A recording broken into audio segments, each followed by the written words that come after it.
1998's Half-Life was quite a success. It pioneered in storytelling and graphics, as set a rather high standard for future FPS titles. Because of that, Valve Software had some pretty big shoes to fill when it came to making a sequel. Valve needed to go all out to surpass expectations for the next game in the series.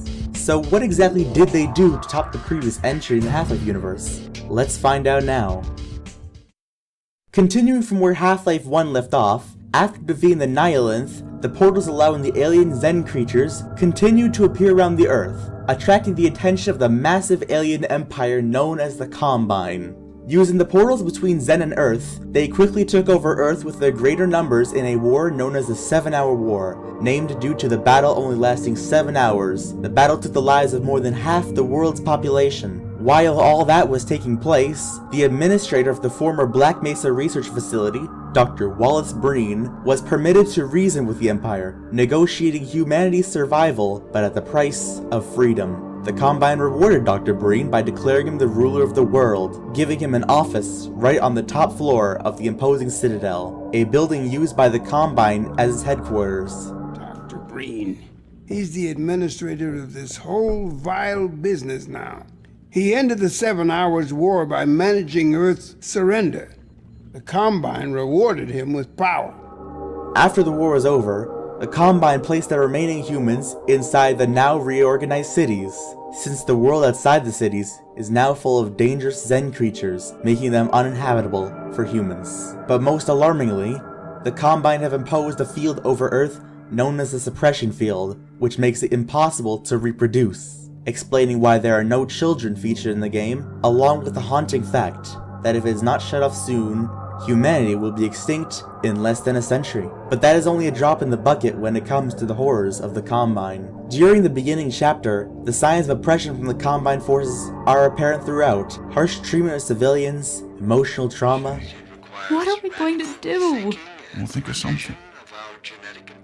Life as it was is no more in the Half-Life universe. Citizens aren't even allowed decent food, with low-quality rations being dispensed at stations, with only the high-quality food being served to humans who willingly give themselves up to the Combine and join the Civil Protection ranks. I don't know about you, but I'm ready to join Civil Protection just to get a decent meal. Not even Civil Protection themselves is safe from the harsh rule of the Combine, as while they may be participating in the oppression, they too are just trying to survive and help their families, with some facing the potential of horrific consequences if they don't comply, such as permanent off-world relocation, or their families being taken out as implied on the radio chatter. After enslaving the remaining human population, the Combine began working on their next goal, to genetically modify humans and animals alike, and add them to the Combine's empire. Humans can be seen throughout the Nova Prospekt chapter and the Citadel, undergoing horrific alterations, becoming something of a semi-living machine with organic parts and mechanical parts mixed gruesomely. Animals aren't spared either. Much of the Combine's technology is modified animals as well, the Combine gunships being the most obvious example, being made out of mostly whale parts and making terrifyingly organic screams.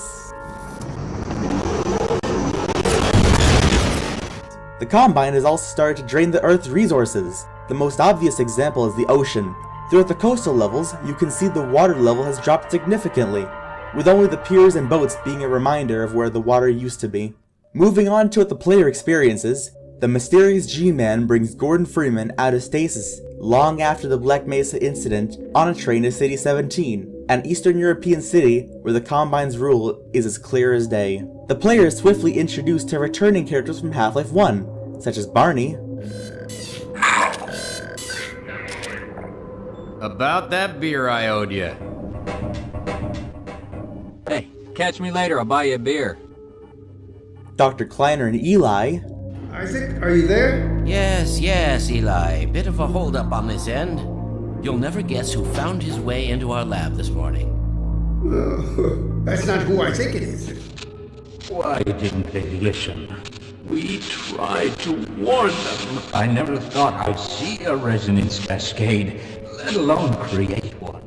along with some new characters such as Alex Vance and Judith Mossman. The Vortigaunts also make a return from Half-Life 1, now being allied with humanity after Gordon freed them from the shackles of the Nihilinth in the previous title. Throughout the game, these characters along with several others who are part of a movement called the Resistance help you get to your ultimate goal, stopping Dr. Breen and the Combine. The story is long, yet detailed with many twists and interesting characters to interact with along the journey. If a good story is what you're interested in, Half-Life 2 will certainly please you in that regard.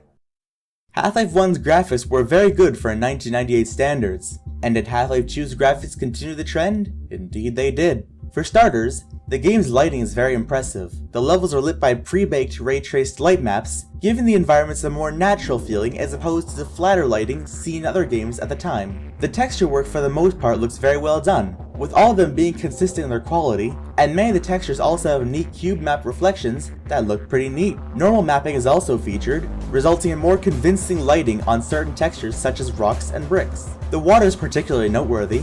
With its real-time reflections along with having neat refractions, they look particularly stunning. This game is also one of the first to include cable physics, so electrical wires will sway gently and can even react dynamically to wind from helicopters or gunships. Some glass panes even have dynamic destruction, which is loads of fun to play around with. Another thing worth mentioning is that a later update even added HDR bloom to the game, but the game isn't just impressive on a technical level, the presentation is also very well done. The environments can look surreal at times, yet they always remain within reality and are very impressive for a 2004 title. I'll never forget when I first stepped outside into City 17 with its pleasant cloudy weather, the broadcast monitor broadcasting propaganda, and the massive citadel in the distance. Nor will I ever forget the first time I ventured across underneath the bridge in the Highway 17 chapter. The distant fog, the impressive hulking metal architecture, and the trains rumbling above all came together to form one of the most memorable sections of the game. The game's sound design is also worth mentioning. Half-Life 2 uses a soundscape system that perfectly adds to the atmosphere of the environment the player is in.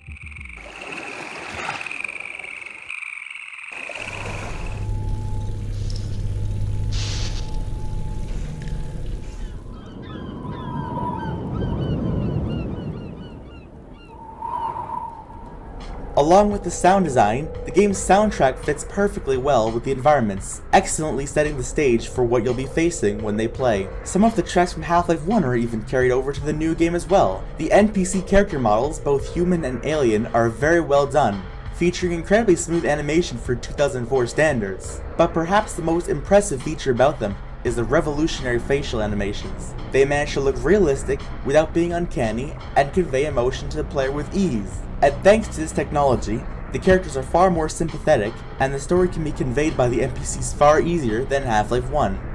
A game with smartly designed graphics will age very well, and Half-Life 2 shows this very well. It's certainly far from being shiny and new, but it's still interesting to look at thanks to Valve designing the graphics in this game in a way where it does not have a particular strong point, but instead is designed to evenly utilize the limited resources of the time to make sure it looks consistently good, and it certainly paid off. Just like with the graphics, Half-Life 2's goal was to outdo its already innovative predecessor's gameplay, and I'd sure say it succeeds. Starting with the gunplay, it's improved greatly from the first game, feeling much more responsive and refined. Your weapons arsenal will consist of mostly realistic weapons and combine weapons, similar to how Half-Life 1 had realistic and sci-fi weapons. One item in particular that stands out is the new gravity gun. This spectacular weapon takes full advantage of the new physics engine, which we will discuss soon, and lets you turn literally any throwable object into a weapon. Another item that stands out is the bug bait. With this, the antlion enemies become your friends or pets, and you can use it to guide them and instruct them to attack enemies. Not to mention it's rather hilarious to see the Combine soldiers dance when you throw the bug bait at them like they're at a rave.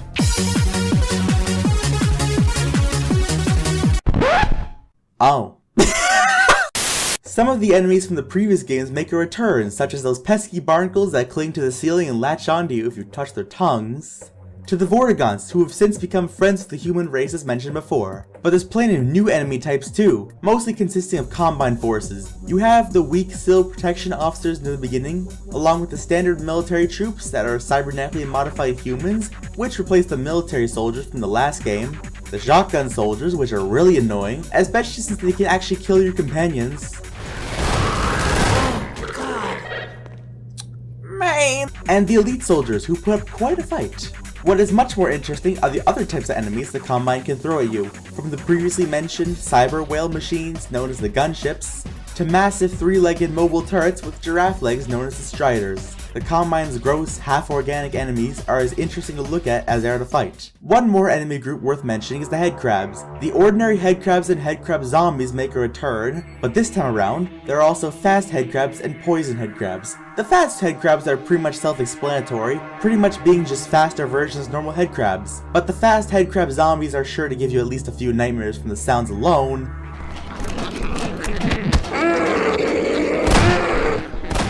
Not to mention their appearance. Plus, they can climb pipes. Have fun sleeping tonight. The other new type of headcrab is the poison headcrab. It's not really a threat, as it cannot outright kill you, not to mention its hilarious attack charge-up sounds are sure to give you a chuckle. What is this?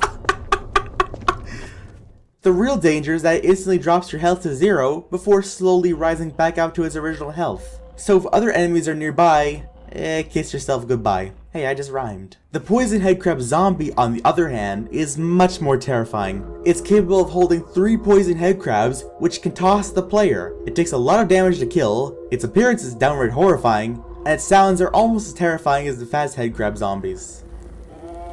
No thank you, sir. I'm okay.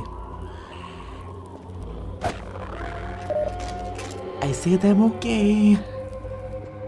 On the note of things being scary, this game does occasionally delve into horror just like the first one does, except this time the updated graphics make it much more effective than the previous game. The Ravenholm section will probably have you on edge the moment you walk in. The music plus the scenery instantly set the stage. Then for the rest of the chapter you have to constantly deal with ravenous zombies who all want to maul you to death, with your only company being an insane priest who survived the headcrab canister attack that led to Ravenholm being infested with zombies and headcrabs. Another example is Nova Prospect. The moment you step in, it's clear something's wrong. The place is unmaintained, the cells are empty, and Combine soldiers can be heard dying in the distance. A TV monitor shows a group of soldiers being taken out by an antlion guardian. After wandering the crumbling prison for a bit, you drop down to a big open area, and the creature bursts into the room through the nearby door, triggering a frantic boss battle in the poorly lit shower area. The build-up to that moment is what makes it as effective as it is, and there are a few moments here and there in the game that are like that. So while it's certainly no survival horror game, be prepared for a few unnerving moments. On a lighter note, vehicles do appear in Half-Life 2 in 2 different sections. The first being the canals in the 4th chapter of the game, where you acquire an airboat, allowing you to whiz past Combine soldiers in the canals at high speeds. Later on, you're given a Combine Hunter chopper gun for your boat, allowing you to shoot at Combine troops and helicopters with their own arsenal. Talk about irony. I always like to bring a little irony into a firefight. Also, it's just fun to ram into Combine soldiers for the heck of it. The other section where you acquire a vehicle is the coastal highway in the 7th chapter. Here you're given a drivable buggy. It's pretty fun, but I must admit that it's not quite as enjoyable to drive as it was when the game was new. You see, Valve made an update to the way it handles sometime after the release, so now it feels very stiff to control. I remember back in 2005, it was much easier to steer than it is today. If you want an idea of how it used to feel, try driving the Jalopy in Half-Life 2 Episode 2, which we'll cover in another video about the episodic games in the series. But what's much more impressive about the buggy is that attached to it is a particular weapon from Half-Life 1 that you may just remember. Yes, the Tau cannon from the first game makes a return, even if it's just limited to being on the buggy only. It even makes the same sounds the original did. And just like the airboat, the buggy is also killed running over antlions.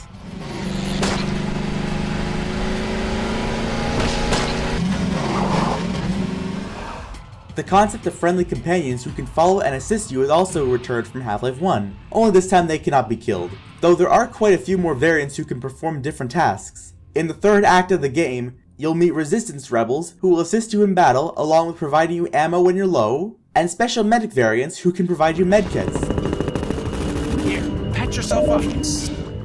On the downside though, I found they tended to get in the way far more than the Half-Life 1 NPCs did, and they also die far too quickly to be useful for much more than simply being distraction targets for enemies. The story characters also have their own ability too for when you come across them. Alex can open Combine doors with her electric pulse tool, Barney can open Combine gates and such, etc. Did you hear a cat just now? That damn thing haunts me.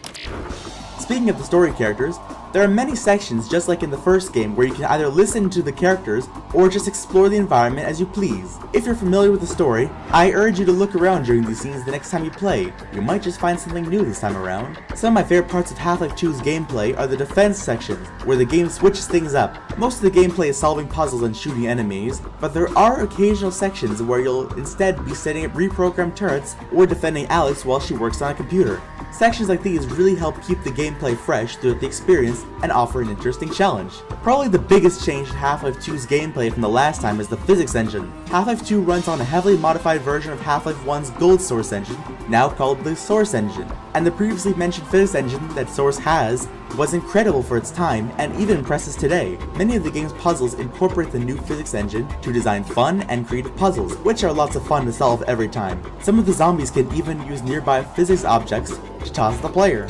The seamless level transitions have also been brought back from Half-Life 1. You'll never be taken away from the game as it loads the next areas. Instead, you're merely paused while the text that says loading appears for a short amount of time. At least it'll be short if you're using a modern PC. Back in 2004, maybe not so. Lastly, Half-Life 2 has few bugs for a game of its age, besides the occasional pop-in, which isn't surprising since as of 2020, it still receives occasional updates every once in a while, so your experience should hopefully be bug-free for the most part.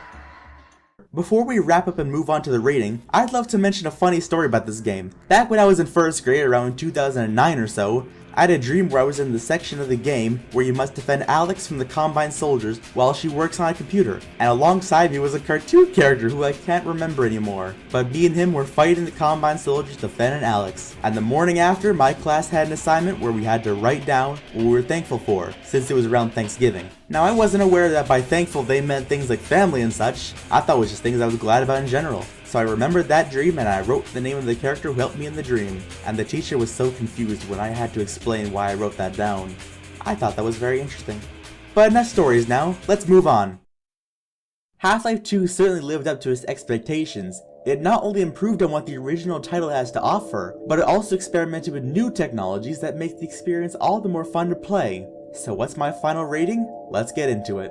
Starting with the story, it gets a 7 out of 10. I found it incredibly gripping and full of twists and turns. Not to mention the lore is incredibly well thought out, though it can be quite easy to miss if you're not being observant. The graphics get an 8.5 out of 10 for the time. Its smartly designed graphics not only looked stunning back in its day, but it's aged very well and looks pretty decent for a 2004 title, and I still find myself staring at those cube map reflections years on. The gameplay gets a 9 out of 10 from me. From the solid gunplay, to the puzzle solving, to the innovative physics, it all manages to impress and will surely keep you entertained for hours till you reach the end. And lastly, my overall score is 8 out of 10. It's a revolutionary first-person shooter, like the last, but improved upon in many ways, along with welcoming new mechanics as well. And while many of you may have already played it, I urge you to launch Half-Life 2 again and experience it yet another time. And if you have never played it before, do yourself a favor and purchase it now, because in the words of the G-Man, Let's just say your hour has